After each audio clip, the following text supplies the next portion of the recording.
Hello, everyone, and hope you've been having some very good sessions up until now. And welcome to OWASP Orange County presentation. A little bit about our chapter first. And our chapter leaders are myself, Harald Tsitsivas, Craig High, and Jonathan Marcel. You can find us on Twitter at OWASP and on LinkedIn and Facebook as well. We schedule our meetings and announce our meetings on Meetup. And if you go to that page, you'll see our past meetings. And we usually also post links to slide presentations from previous presentations. Since earlier this year, because of the coronavirus situation, we went virtual. And you can also find some of those recorded. Where you're going to find those is on Twitch. So we went virtual, and we're doing it on Twitch. And I believe that the March and May meetings are there for your viewing. And we'll be recording sessions going forward as well, as long as they're not workshops or CTFs or things like that. So to attend our usual meetings, usually just join from your browser. You don't need to install any special software. This is how we're all usually in our regular meeting place. What you see here is in June, we usually have like a summer bash at the taco bar outside the building where we hold our meetings. And in January, we help organize AppSec California. This is the venue from 2020. You can see that the sponsors are usually around the pool, and the presentations are in the building you see on the right. And this is the beautiful view. So next time we have one in person, hopefully in January, keep tuned on that. You'll be able to join us. Today's presenter is Michael Wiley. He has MBA, CSSP, GPEN, GMON, TPN, and a lot of other certifications that I run out of room on this slide if I listed them all. And he's the Director of Cybersecurity Services at May Technology Solutions. He's going to talk about things he found in a penetration test where he discovered and disclosed critical unauthenticated information leak vulnerability in the way the software transfers customer data between client and server, resulting in multiple CVEs. So with that, I'm going to turn it over to Michael. Thanks. Conferences I was able to attend in person before all the lockdown here. The venue is absolutely beautiful there for AppSec California. So without further ado, thank you all for watching. I'm going to give a talk called Your Taxes Are Being Leaked. So as Charles said, Michael Wiley with May Technology Solutions. I do a lot of different things day to day, but used to do a whole lot more offensive security. Nowadays, do a little bit more of architecture, design, security assessments, maturity assessments, and whatnot. We're a small team, so we wear a lot of different hats.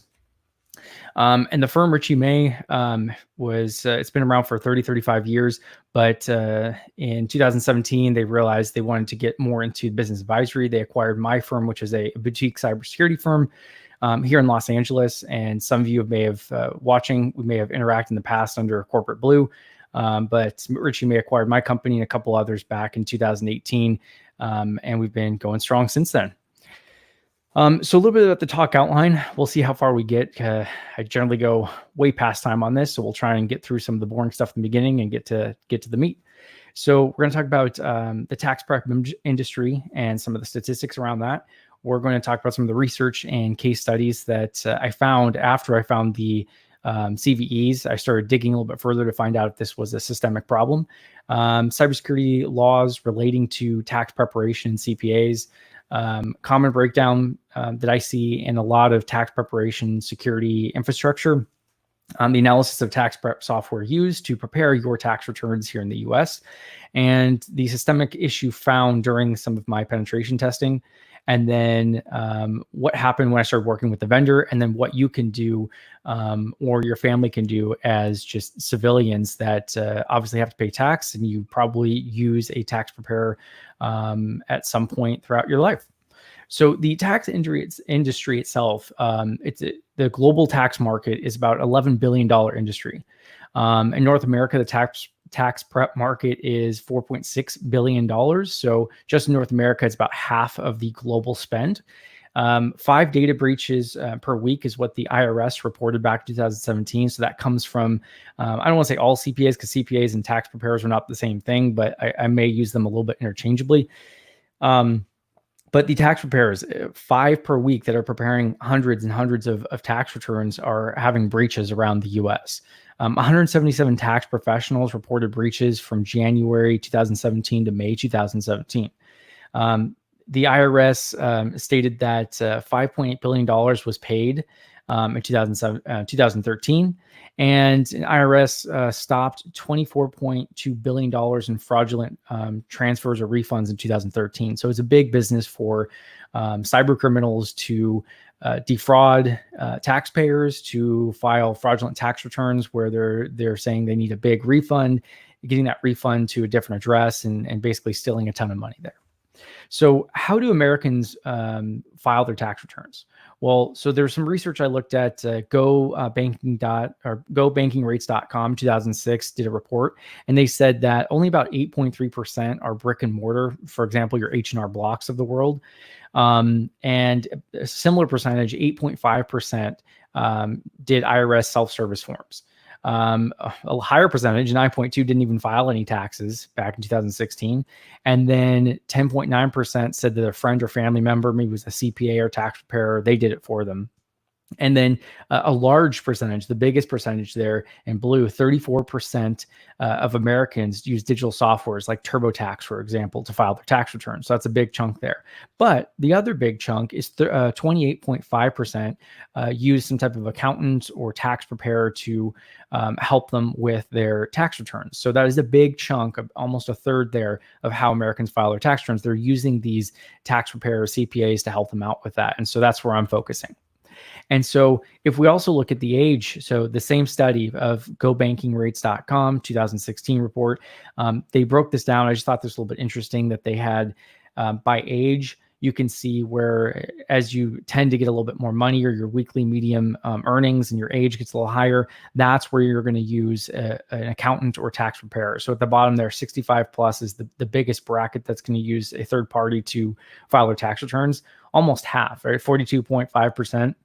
are going to go to an accountant or a tax preparer to file their tax returns.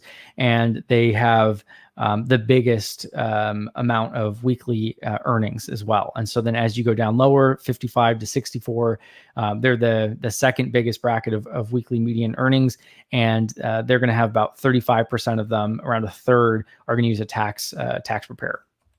Okay, so the IRS knows it's a problem. They have warned that new wave of attackers focused on tax professionals. They're a target.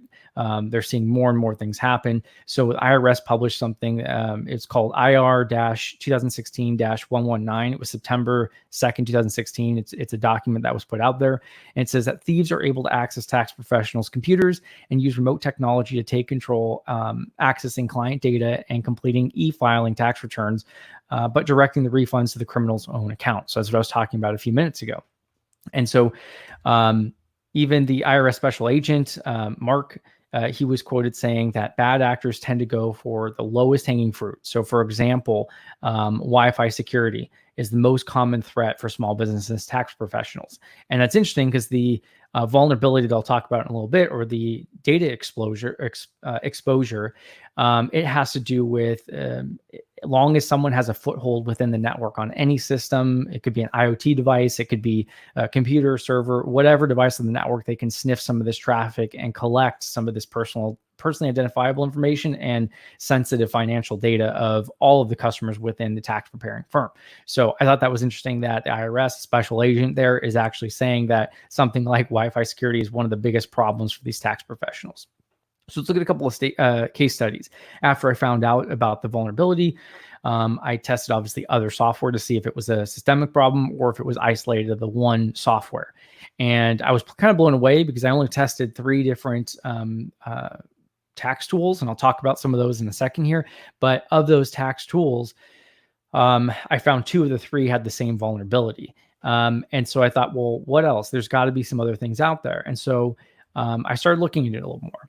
And I found that each state has their own data breach reporting laws. California was the one that I used for the research because I am in California and it's easier for me to access that information. The earliest information that I could get back, so the first breach I could find was 2015. And that's because California's reporting laws changed around there, and they centrally located it in an online database. So the earliest example I could get was 2015.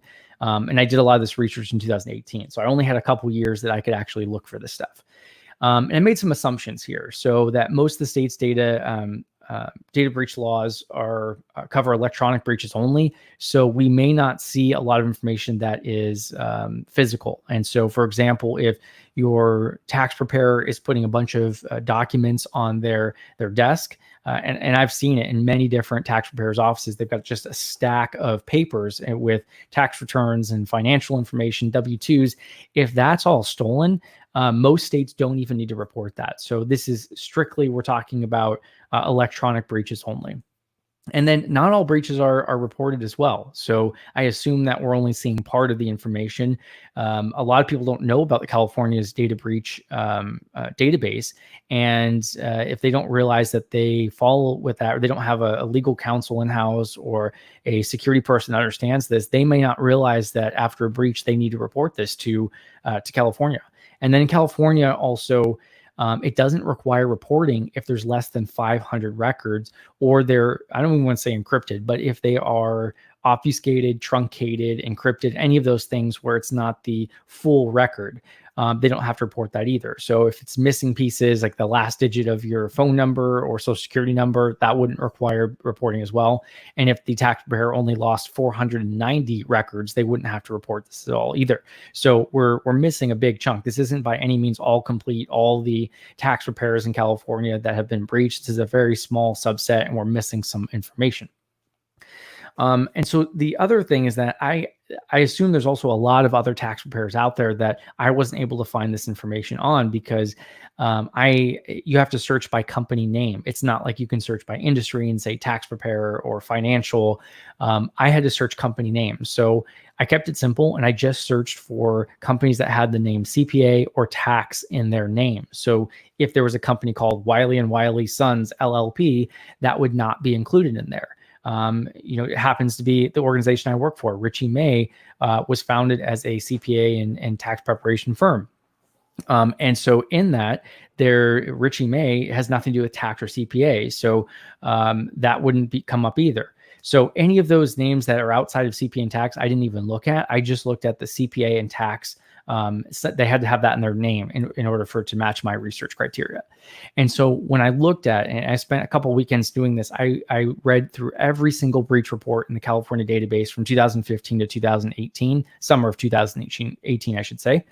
And I tried to classify them. So after reading each report, and it's a letter form from the organization, they'll talk about what happened, what they think happened, what data possibly was exposed. It's essentially that letter you probably got from Experian after they had their breach, and it just talks a little bit about the information. So in many cases, these are mom and pop tax preparers, and they didn't really understand what happened. They didn't have the right IT or security people at their disposal to even figure out what happened post-mortem.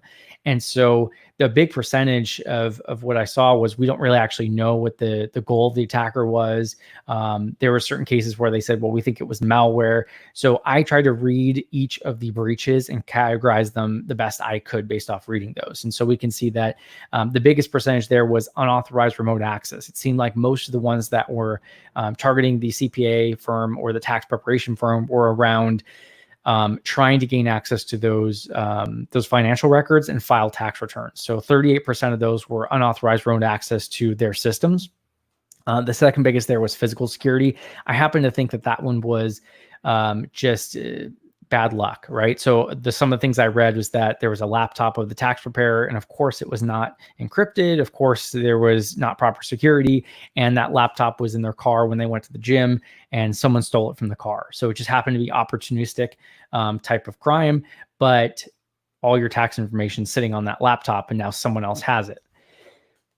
Moving on to the attacker's goal, right? So it's hard to know what the financial or the motivation, if it's financial or if it was just, ransomware or what it was. So a big portion of that is, I don't know. We didn't get enough information. They don't even know what the attacker took because they didn't have the skill sets to figure it out. But we could see that at least 25% are clearly identified of all those breaches that I found was that the intent was to file, or they did file, fraudulent tax returns on behalf of the customers of the tax preparer firm. And then another 20% was around theft. And so if you look at, these are just a couple samples. If you go into and you just search California breach database, you'll be able to search some of these, but I pulled it out just to show that it's not small companies either. Deloitte was in there. And so they said that in late 2016, they think there was a breach. They don't know the exact date. And then they reported it in almost a year later in 2017, and basically said that confidential emails were taken, about 350 clients' information was stolen. There was 3 U.S. government departments involved in that. Plans of clients were compromised by remote attackers. So there, again, remote access was gained. They weren't, in initial reports, Deloitte wasn't 100% sure of what was taken. They said very few clients were compromised. And then other sources and further reports then claimed that all administrator accounts and internal email systems were compromised, and it was a bit bigger than that. So that's a big firm, but then there's also smaller ones like Willer, Egger, CPA, LLP. And it was the breach happened in 2016.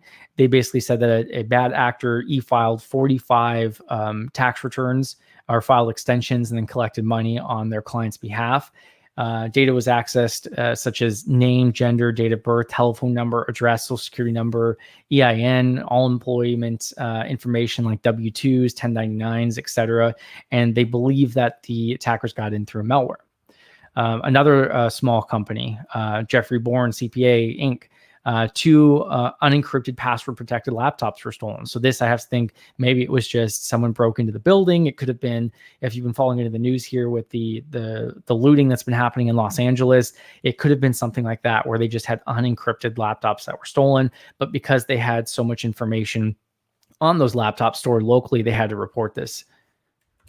Another company here, there was a date range between 2016 and 2017 where bad actors were from a foreign IP address were on their system. They gained access to the tax preparation systems through remote desktop, which makes me think that remote desktop was publicly accessible, and they filed fraudulent 2016 tax returns for customers. And then a bigger one, TaxSlayer. So you may have heard of them. They're kind of like TurboTaxes of the world. Do a lot of online returns. The summary that I read from their breach was that unauthorized access was up to 9,000 tax records due to weak security measures. This is one of the few that the FTC actually got involved, and due to the large number, 9,000 tax returns. And throughout their investigation, it came out that they were actually doing a whole bunch of bad practices for security, and so they got in a lot of trouble for that piece.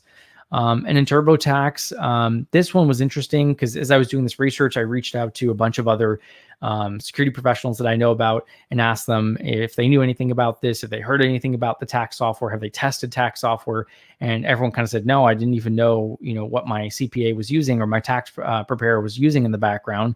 But from the data I could find online was someone pointed this, a web app pen tester that I highly respect, told me he knew about someone who was a whistleblower for Intuit TurboTax, led me into some direction for some of this stuff. So what I found online was that in an alleged court case, and so I read through the actual court document, it was that TurboTax gets a tax preparation fee. So if someone tries to file their tax returns, anyone, they get between $50 to $150 for each filed tax return. And so TurboTax had then allegedly laxed security protocols and enabled fraudulent tax returns. And from what I saw in some of the whistleblower stuff was that there were people that notified TurboTax of this, but TurboTax said it's not our responsibility to do this. It's the responsibility of the IRS to catch the fraudulent returns. And so there was cases from what I read in some of the allegations was that one individual, not a tax preparer, not a CPA, but just an individual like myself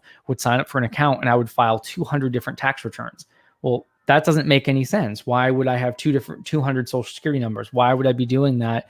Maybe one or two for a family or a friend, I would help them out, but that just is screaming of fraudulent activity. And so because of that, they get $50 or $150 for each return. They're kind of turning a blind eye from some of the stuff that I read.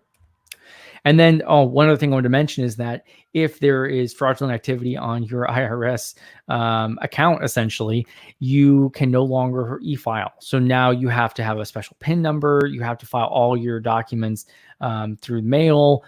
You can no longer do any e-filing. And so it's a real inconvenience for someone who's victim of one of these crimes. And so I thought, well, there's got to be some laws out there. You've got to have, there's HIPAA for medical, there's PCI for processing credit card numbers, there's TPN if you're in the entertainment industry. And so I thought there's got to be something out there for tax professionals. They are handling all of our sensitive documents. They're taking our W-2s, their social security numbers, our home addresses. Everything an attacker could want. And so I started looking around and I saw, well, there's not a whole lot actually out there. And this was in 2018. The AICPA, they said that there's actually no uniform federal laws on business cybersecurity practices for CPAs. The IRS recommends preparers create a security plan, but that's just a security plan. It doesn't say you have to have endpoint protection, firewalls. It was very vague there from the IRS. You could say that GLB has some safeguards that it requires because they are a financial organization, but it was made in 1999. Anyone who's looked at GLB, it's very vague and it doesn't hold up the same standards 20 years later now that we've got a whole lot of different things than we had back in 1999. And so there was a couple other IRS sections that say, you can't have unauthorized disclosure of data. There's penalties if there's unauthorized disclosure, but there was no real, this is the framework. You have to do this. And I was surprised because if you look at the mortgage industry, you have things like NYDFS, you've got NIST, you've got all these other areas that organizations are following. But it seems like with tax preparers and the data that they have, there's very little regulation on that. If the tax preparer is doing e-filing, there was a couple things that were mandated as of January 1st, 2010. You had to have extended validation SSL certificate. And I started looking through this as like, this kind of stuff has nothing to do with security around the organization. This is just almost like if you're accepting tax returns like a TurboTax or TaxSlayer, but this isn't really relevant to organizations that are just mom and pop CPA firms or tax preparers that are filing our tax returns. So the IRS does have safeguard documentation for how to safeguard taxpayer data. So if you're a CPA, they give you a checklist here of things that you can work on. I found it to be a good starting point, but again, it's just a recommendation and it's not an actual mandate by the IRS. Another interesting thing, because we saw with like TurboTax where they said it's the IRS's responsibility to protect and prevent from fraudulent activity. And I don't know if it's still the commissioner, but 2018, David was the IRS commissioner and said that the threat remains and we need to help tax professionals take basic steps to safeguard their systems and taxpayer data. So trying to put it back now on tax preparers, saying they need to take those safeguards and basic steps. I highlighted that because it sounds like they're not even taking those basic steps to protect our taxpayer data. And so as I mentioned, California was just one state that I was looking at because I'm here. But if we look at DWT.com, they have a graph that shows out the different data breach notification statutes and whether it's electronic only or electronic and physical. And so as I mentioned, when I was talking about California, it's only electronic. So if someone's got stacks of W-2s and social security numbers of paper, physical paper on their desk, and that gets stolen, they don't even need to notify you. There's no reporting notifications of that. but only a handful of states there actually required if it's a physical theft of personally identifiable information. The rest, it's just electronic. And then also the DWT.com also has another chart here that has the U.S. state data breach notification statutes with a harm threshold. And so if there's, let's say, 10 different breaches, or 10 different records that are stolen, that may not qualify to notify people. And so there's some type of harm threshold before you even have to, as a tax preparer, or really anyone, notify regulatory agencies or even the person that was harmed by this. And so some of this stuff is changing. But it's interesting that if you truncate it, obfuscate it, encrypt the data slightly, or even if there's a certain number, you may not have to report that. So just an interesting thing to point out. And then a lot of different states have the Encryption Safe Harbor Act, which basically says that if there's, as I mentioned, certain documents or data that was truncated, obfuscated, base 64 encoded, I mean, anything like that, that's slightly altered and it's not the original, you may not have to report that as well. And obviously in California, those who are listening from California, you know that this year we finally had the CCPA, which is kind of like GDPR for California. And so that's going to change some of these things. But this research was done back 2018 when CCPA was just proposed. And obviously that's in place now. So some of the stuff may change. Okay. So there's a problem here, and it seems like there's a lack of basic security controls around our tax information. So the information that that we are giving to our tax preparer, they just don't have basic security from firewalls to endpoint protection to architecting a secure environment with segmentation. I've gone into places where tax preparers had one flat network, and they would even give access to guests so that they could download documents and give it to them, but they're allowing those guests to now be on the same network segment as everything else. Seems to be a lack of logging, no encryption on taxpayer data. Same thing with backups. If you run a backup from a lot of these tax preparation softwares, it's in plain text. It's not even encrypted. And there's no clear understanding of what was taken in a lot of the different breaches that I saw. A lot of these tax preparer firms, they're really small, maybe 2 people, 7 people, 10 people, but they don't even have a full-time IT person. It's outsourced. And then a lot of the breaches that I looked at, it was at least a year that it took them to identify their dwell time. So if we look at the DBIR reports from Verizon or Mandiant's M-Trends, I think the M-Trends fall, they indicate dwell time every year, the time from when you have a breach to the time you realize you have the breach. And we've gone down, earlier years ago, we were at like 400 days of dwell time. And now in more recent years, the average between getting external or internal notification of or detecting that breach, we're down to about 80-ish days, I believe, from the last M-Trends I looked at. And so they're saying that the tax preparers, the ones that are holding our financial information, tend to be far worse than the average dwell time in the US. And so 1 year is what I generally saw from a lot of these tax preparers, that someone was on their network. Some incident happened before they even realized that. One whole tax year happened later before they realized that their information was compromised.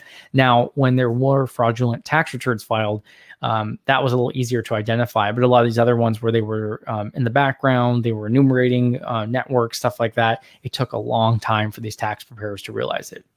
And then a lot of the reports played down the severity of what really happened. And I was a little disappointed.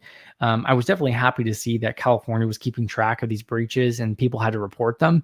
However, reading them, I kind of looked at is, well, what if my mom or my dad read these reports, or someone who just wasn't security focused, and they really downplayed the impact and what happened. And I read them and I could see that they were trying to say one thing, but there was really an alter meaning behind that. And I'll kind of, with a little bit of humor, read those to you in a second here. And then reading the breach reports, it isn't clear what, who, how, when, why. I mean, they got some information, but a lot of times it said, we hired a IT professional to figure out what happened. And I could just think like they went to Geek Squads, or they went to their local IT guy and said, hey, what happened here? And there wasn't really an incident response company come out. There wasn't someone who knew a lot about what was going on.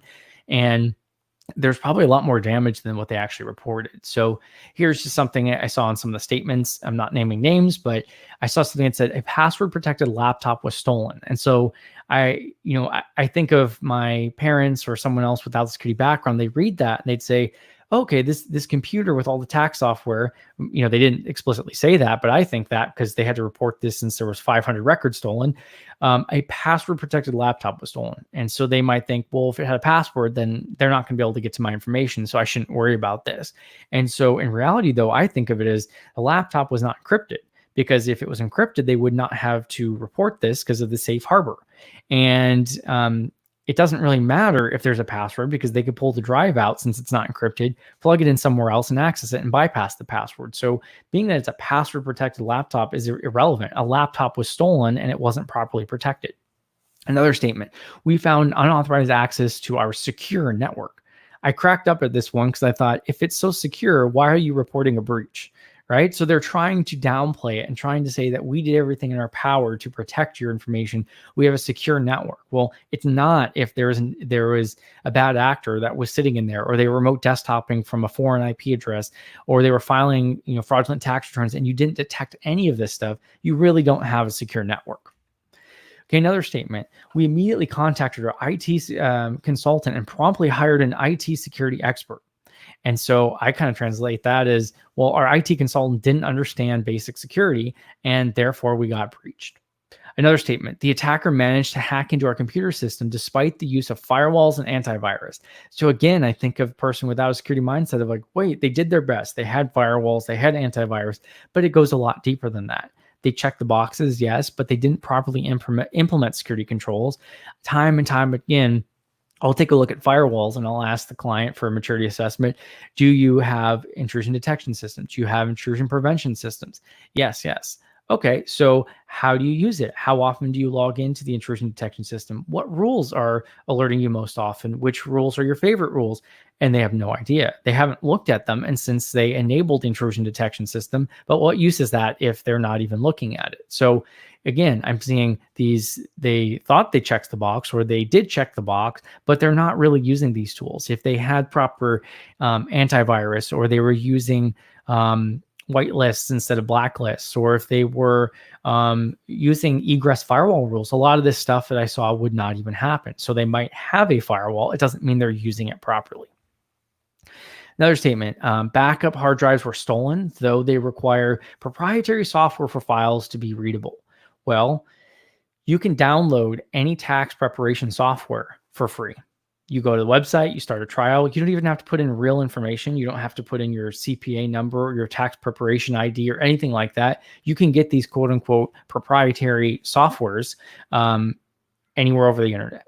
And what tells me also here reading this is that the backup drives that were stolen, they were not encrypted, because if they were encrypted, again, there's the safe harbor where they wouldn't have to report this. So one, they weren't encrypting their backups. Two, they are trying to downplay it again with saying that proprietary software to read it doesn't really matter. Anyone can open it. They can still download that proprietary software and read those backups and be able to look at all your information, not just your current tax year, but every tax year you've been working with that tax preparer. And then we take aggressive steps to protect your information to ensure all records are securely locked. The data was not securely locked. It wasn't even encrypted, which is why you have to report this. And now someone else has your personally identifiable information, your financial information, your W-2s, your 1099s, your bank account information. All that stuff is in someone else's hands. Okay, so let's take a little bit of a look at some of the tax preparation software here. So I tried to figure out, once I stumbled upon, and we'll get into the actual vulnerability and how I found it, but I want to give a little background here. I started looking at, well, how big of a deal is this? This one CPA firm that hired me to do a pen test, and I just happened to stumble upon this at the last minute. Is this something that everyone uses? Is it like Microsoft Word or Microsoft Excel that popular, or is it something like Lotus Notes where I'm not going to find it very often? So I did a little research. There was the Journal of Accountancy 2017. They did a survey, and they've got 3,544 respondents that were all CPAs. And the requirement was that the respondent must have filed at least one 2016 tax return for a fee. So it couldn't just be, I do it for friends and family. You had to be actually paid to do at least one tax return to be able to respond to this. And 1% of respondents wrote in others as the software that they use. Most of the software that they use fit in between, I think it was 6 different pieces of software. So 99%, if you go to a tax preparer, there's a 99% likelihood they use one of these 6 common tools. And so what are those? Well, we can see the pie chart here. I graphed it out based off of Journal Accountancy, their survey. And it looks like the biggest percentage is UltraTax CS, followed by ProTax FX, and then Lacert is the third common. So those 3 make up more than half of all tax preparation tools. And what's interesting is that the Journal of Accountancy actually broke that down further, and based off the number of preparers, tax preparers, the people that file tax returns, that differed the tool you're going to use. So for example, like UltraTax, while if we go back to that slide, made up 23% of all of the respondents. If we actually look at that, that's really going to be more of your small business tax return company. So if you work with a small tax preparer, they're probably using UltraTax. There's a 25.8% likelihood of that. Whereas if you work with a slightly larger one, there's 21 to 100 preparers, you're probably using ProSystem FX, and so on. So you can kind of see based off the size of the preparing firm, what tool they use.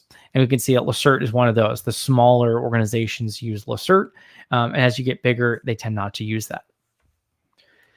So how do we start testing the software? I'll do one more quote here, because once I tested the software, I reached out responsibly to the different vendors and told them about the issues, and we'll get into a little bit more of how that went. But one of the things that came back and from Intuit, when I started talking with their security team, was in the beginning, I couldn't get through to anyone. And then as things progressed, and as they saw that I was talking about this at B-Sides Las Vegas and DEF CON, they started realizing that it might actually be serious. So rather than downplaying it, they finally said that, well, it's not really a vulnerability. It's, you can't really quantify it as a vulnerability. And so I read this quote from Troy Hunt's Have I Been Pwned website, and it says, the entire point is to ensure that any personal information or any info in the source data is obfuscated, such that it requires a concerted effort to remove the protection, but that the data is still usable for its intended purpose.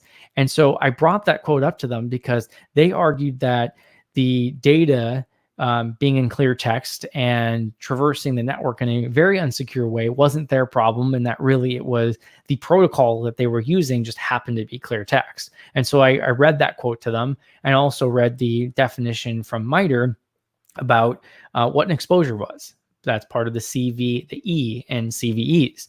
An exposure is a system configuration issue or a mistake in software that allows access to information or capabilities that can be used by a hacker as a stepping stone into a system or network. A vulnerability is a weakness in logic, for example, the code found in software and some hardware components, for example, firmware, that when exploited result in negative impact on confidentiality, integrity, or availability. And improper access controls, which is what I labeled the CVE and some of these softwares as, is defined as the software does not restrict or incorrectly restricts access to resources from an unauthorized actor.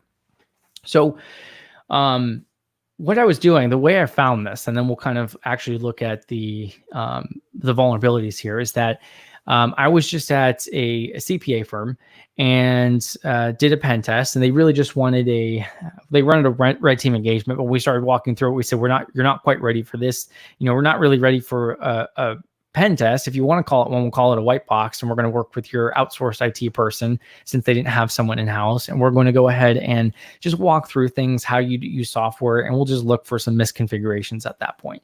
And so these different software tools like Lacert or UltraTax, the way these CPA firms are going to use it is that they are either going to have a single computer or most likely a Windows file server, and they are going to install the software there. And then they are going to create an SMB share, And then they're going to take all the different tax preparers, and a lot of times not just tax preparers, but also the bookkeeper, the front desk person for appointments. Pretty much everyone in the firm is going to have access to it. And so it's a client server topology. And in any case where the client records, so your tax returns, your contact information, anything like that needs to be shared amongst more than one tax preparer, they're going to have this type of setup where it's client server over an SMB share. And then that data store is going to be sitting on that SMB share. And then all the client applications are going to retrieve that. And there's going to have some mechanism within the software to synchronize it or lock the file so that they don't overwrite each other. And so many of the software vendors don't recommend SMB version 3. I actually just looked at it this morning. And so when I first talked to Intuit about this vulnerability that they had, when I called, I tried to reach out to on Twitter. I tried to reach out to many different ways. I could not figure out who to get a hold of. So I finally called their support line, and the support person I spoke to said, I told him about it, and the guy was very friendly and helpful. And he said, well, first you have to have a support account to talk to us. And I explained to him, I don't need support. I'm telling you about an issue you have. And he kind of said, yeah, I've taken my, Security Plus or A Plus, and he kept talking about certs and stuff like that. But finally he said, well, our documentation says we don't recommend SMB version 3 due to performance. So, you couldn't even start, use a more secure protocol, to share it. And so, later on, it's funny, this morning I looked at the Intuit Lacert, network setup, and now they finally changed that recommendation in their KB articles, and it says that they do recommend SMB version 3. So I guess performance is no longer an issue for their legacy software, but I digress. They're now recommending SMB version 3. However, it is not set up by default, nor do they provide any information of how to do that. They just say, well, you might want to contact your IT person. The vendors claim that they don't recommend the client server setup, which I found interesting because how are you supposed to have more than one tax preparer work on the file? And they said, well, you can't, unless you have a terminal server, and then everyone accesses the terminal server through remote desktop. And so they kind of tried to play off the finding that I had of either one, you should use SMB 3, even though it is, it'll make a lot of latency issues and you may have performance issues and stuff like that. However, we recommend it, but we're not even going to tell you how to do it. And then the second piece was, well, we were never designed to share the software, even though their documentation tells you explicitly how to share over SMB version 1 or 2. So they really are walking people through that. They understand that the tax preparers are doing this, and that's the only real way to do it, I guess, unless you set up a terminal server, to have this software in use if you have more than one tax preparer. So, if you're a single tax preparer, self-employed, it doesn't really matter, but any other tax office you go to where they have more than one person, they probably have this vulnerability.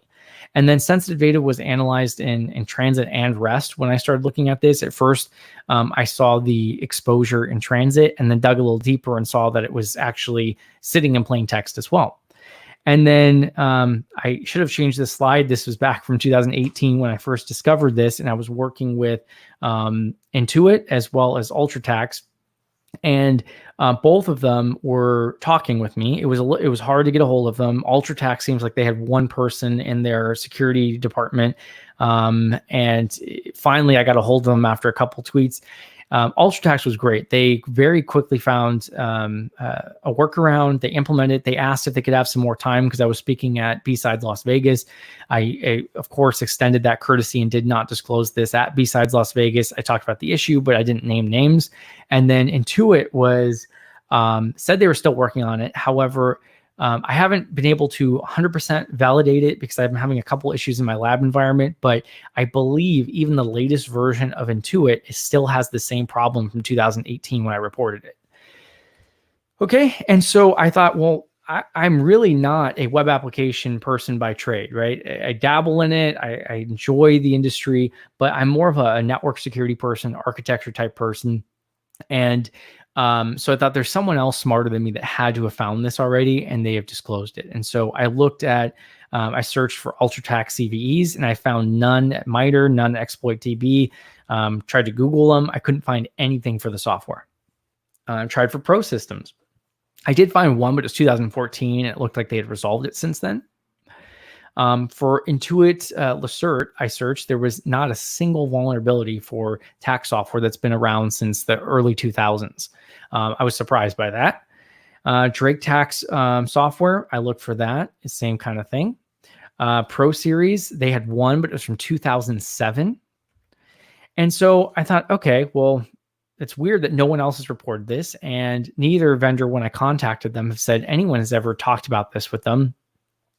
So I thought, all right, well, let's start digging into it more. And so I want to walk you through kind of what happened here. So you can replicate this at any point. Like I mentioned with Intuit Lacert, we'll talk about first. I think it's still vulnerable. If you download the software, I've done this in AWS environment. If you download the software and install it on one system, then you just create the share. It's going to create a directory based off of the tax year. The other thing that's a little bit concerning about this is that Lacert has, it's been around since, like I said, the early 2000s.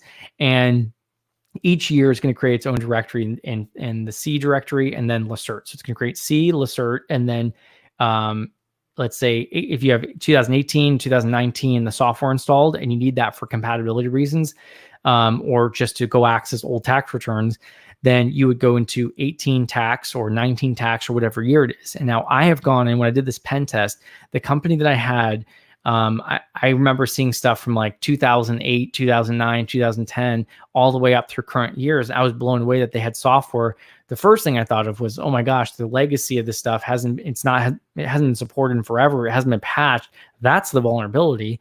And then I realized that every version since they started had the same vulnerability, and it wasn't just the older ones that they were working on. So you download the software on a server, set up an SMB share. You go over to another system, you point it to that share, and then you install the software from that primary server. And then you map two directories so that it can access the data and share K1 data. So it's two different settings that you just map into the share, and you're good to go. And so this is the interface on my screen here of what it looks like when you fill it out. And so it's got a little clunky old looking. Obviously, it's not the coolest UI. I filled out some fake information just to illustrate this, because obviously I was going to share the client information that I actually saw in the pen test. So you fill it out. You can see there I've got my first name, last name. I gave myself Mr. Social Security number. I put in all ones. And then I put in a spouse information. Social Security number was all twos. But you can just kind of see this is what a tax preparer would be filling out when you get onboarded. They want your date of birth, if you're died, your spouse died, the date of death, all kinds of information here. You have address, you've got city, zip, state, etc., a home phone, work extension, daytime phone, mobile phone, fax number, email address, spouse's home phone number, spouse's work phone, work extension, daytime phone, mobile phone, fax number, email address. So you can see I kind of just incremented the phone numbers just so I could see what fields map to what. And then I give the email addresses of test@test.com and test2@test2.com so I could distinguish those also. And then it asks for some other information like, how did you validate the person? You can upload their government IDs. You can actually put in the driver's license number there. So now not only when this is leaked is it just your home info, but your driver's license number, issue date, when it expires, if you have an IRS PIN number. So if another CPA firm ended up finding or leaking your data, and now you can no longer e-file, you have to have this theft protection at PIN number, which now is going to be leaked again. Spouse's driver's license information or government ID, et cetera, et cetera, et cetera. If they validated the social security number. So essentially, if this is leaked, it's everything an attacker could ever want. And then tax or the firm number who prepared your tax information. I mean, this is only part of it. I mean, and then it goes on. If you actually see the screen of what's entered, W-2 information, earnings, net pay, if you're paying alimony, just everything you could ever think of on your tax return goes into this, but this is just the client setup that I'm showing you here. And so what happens then is when the client, not the customer client, but the client machine. So any laptop, computer, device that's connecting to the Windows server and the tax preparer's office that you might be going to, what happens is that they're going to, I do want to mention, when they open up their application on their laptop, it does not even require a password. I was furious that even to the 2019, the current version that was just updated 2 months ago, if you go to Lacert's website and download it, it does not even recommend setting up a password during installation, which blows my mind. I digress. So once some of these firms, and the one that I did a pen test on, they actually did implement a password. I appreciate that. So you open up the Lacert application. It says, what's the username and password? You type in the username and password. And then as soon as that authenticates, that's what you're seeing on the screen. So as soon as they type in the password and press enter, I set up a Wireshark system. I spanned into their network switch. So I essentially just want to see what's going on in their network. And what I saw blew my mind. All of a sudden I saw tons of stuff going across the network in SMB. And I thought, this is not just your normal, hey, I looked at an SMB file share or I read a file. There was tens of thousands of packets that were going across the network. And I thought, this is just more SMB than usual. And so I started following it and looking into a little deeper, and I could see that there was a SMB read, and it read the file name of, now I can't even remember, it's on my blog, but it's in the iData directory. And then it looked like something that was suspicious to client information. And so I looked at that read and I thought, well, that's interesting that I can see the client names, and I was seeing client last names and other stuff. And so when I then followed that the TCP stream of the SMB read, I was blown away. And so on the bottom there, you can see that immediately I see that 111-11-1111 and the 22s, and that caught my attention. And right above that, I see the name, Michael, and then Wiley.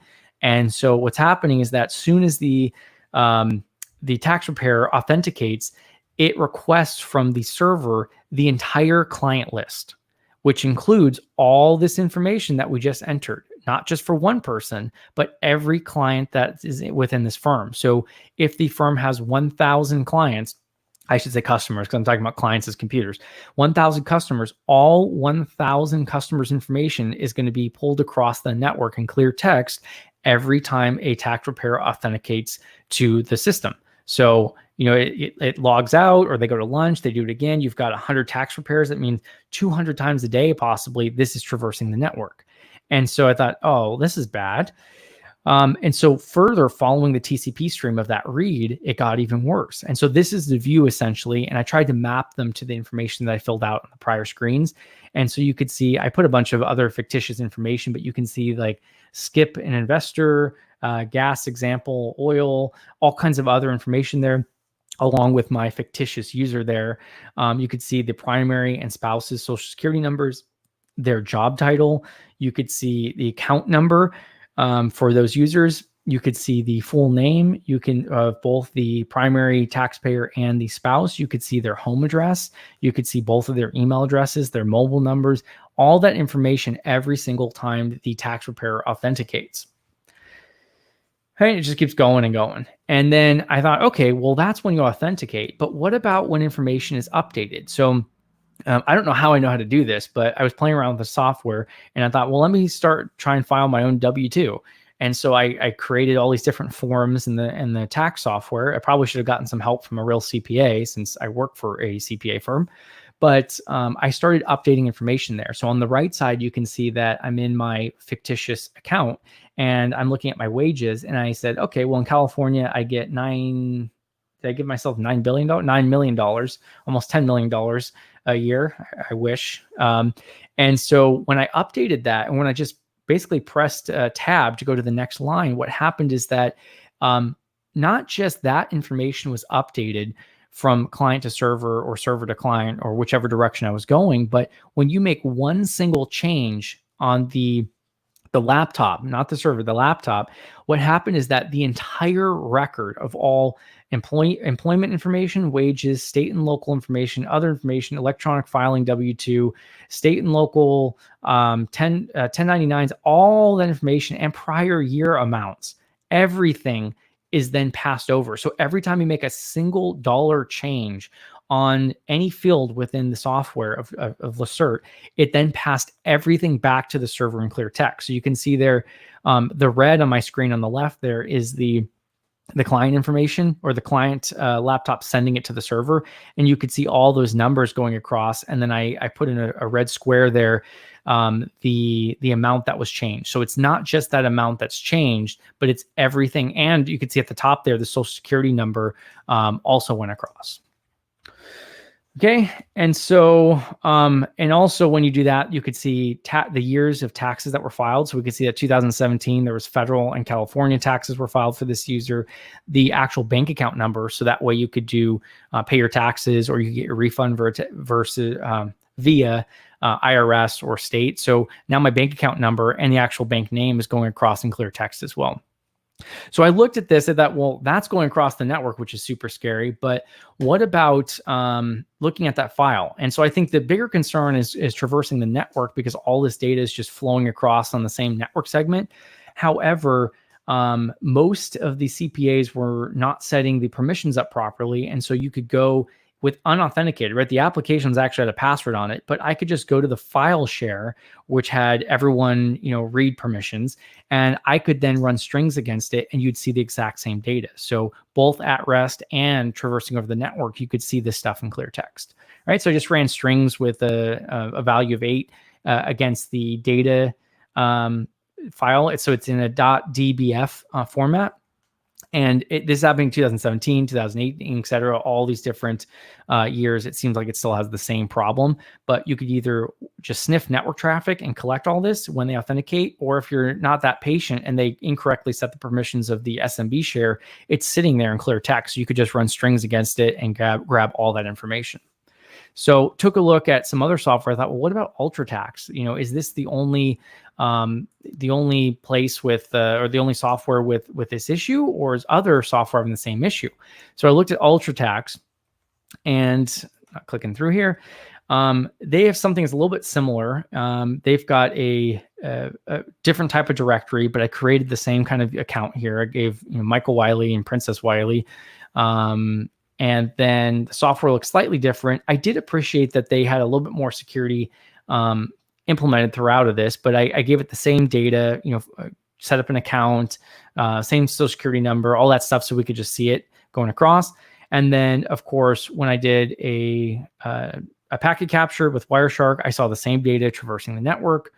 I'm going to move on here. When I did strings against the directory, because I thought, well, maybe they obfuscated a little bit better. It was a little bit weird. It wasn't as bad as Intuit Lacert, where you had just everything in nice, easy to read format.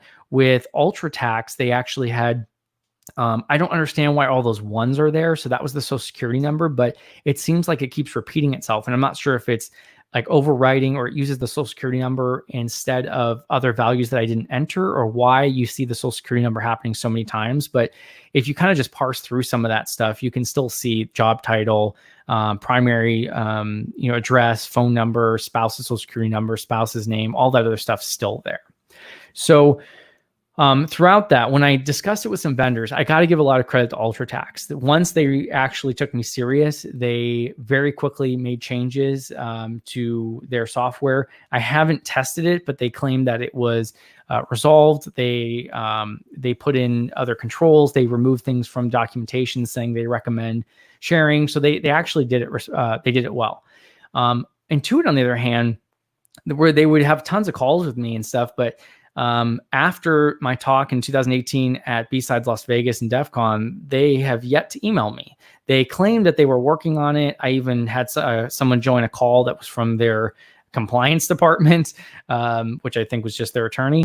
And but they basically told me that the software is has so many plugins, and it needs to there's no way to fix that. So I'm out of time here, but I essentially just want to reiterate that you need to check with your CPA, your tax preparer, make sure they're not using software like this, and push the community in the tax industry to implement some better controls rather than pushing it back on the CPA to fix some of these things.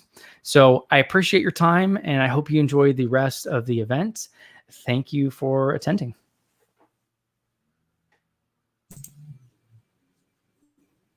Thank you, Michael. And that concludes our portion. Maybe you can join the Slack channel in case people have questions after that. There's no time to answer those here. Absolutely. I'll be there. Thanks for having me. Great. So we'll roll this to the next chapter here.